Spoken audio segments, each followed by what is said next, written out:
क्या है कथा?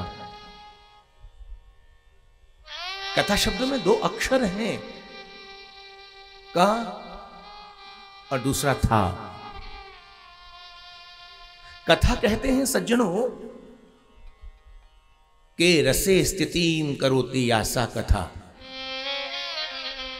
जो हमें रस में डुबोती है, रस में निमग्न करती है, उसका नाम है कथा। आप लोग पूछ लेंगे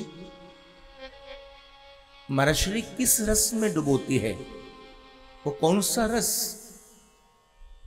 ये भी तो सुनाइए। रस केवल एक ही है, दूसरा नहीं है। जिसे उपनिषद कहते हैं, वेद भगवान कहते हैं, रसो वैसह कृष्ण, कृष्ण ही रस है।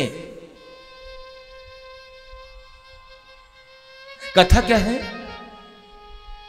जो श्री कृष्ण के नाम में, कृष्ण के रूप में, कृष्ण की लीलाओं में, कृष्ण के धाम में निमग्न कर दे, डुबो दे, उसका नाम है कथा।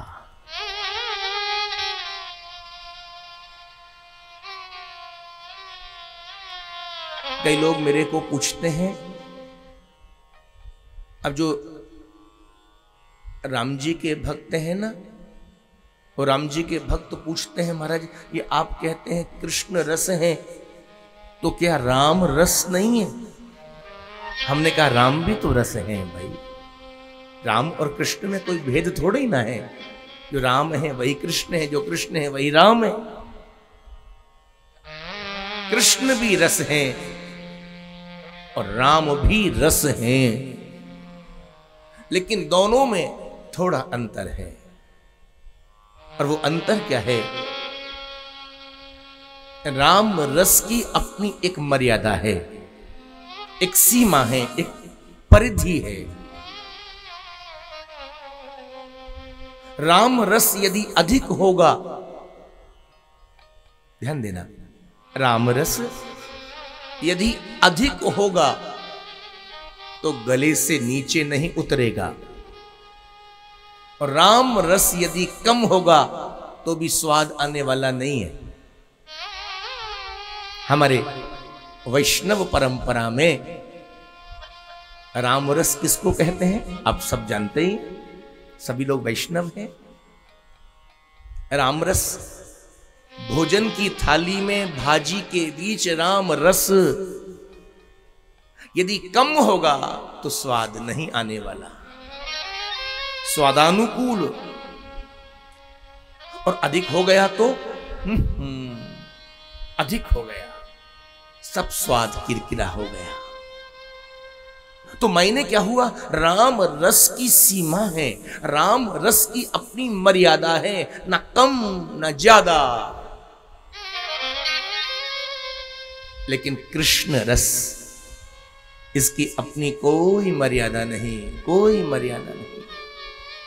जितना अधिक उतना आनंद। ये वो रस है, डूबते जाओ डूबते जाओ। इसलिए उतरा सागर में जो, उतरा सागर में जो, उसे मोती मिले, खोज की जिसकी जिसने उसे पा लिया। ये वो रस है, डूबते जाओ।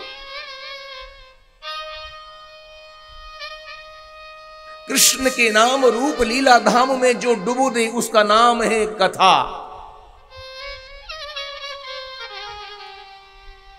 अच्छा एक बात कहूं, क्यों सुनी जाए कथा?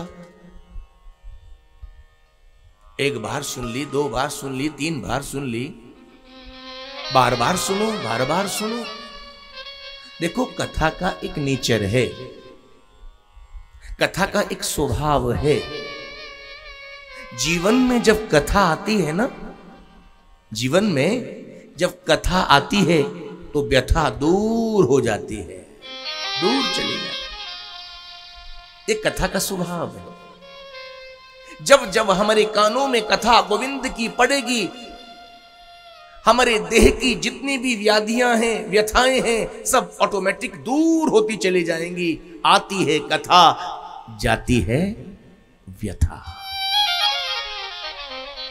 3 घंटे बैठ करके आप लोग भागवत कथा सुन रहे हैं,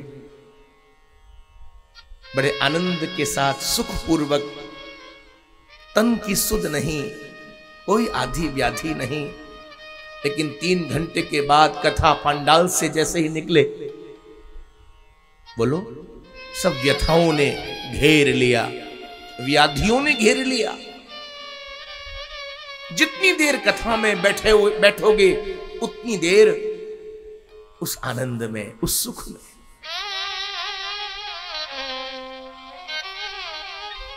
श्रीमद् भागवत कथा की अद्भुत महिमा है।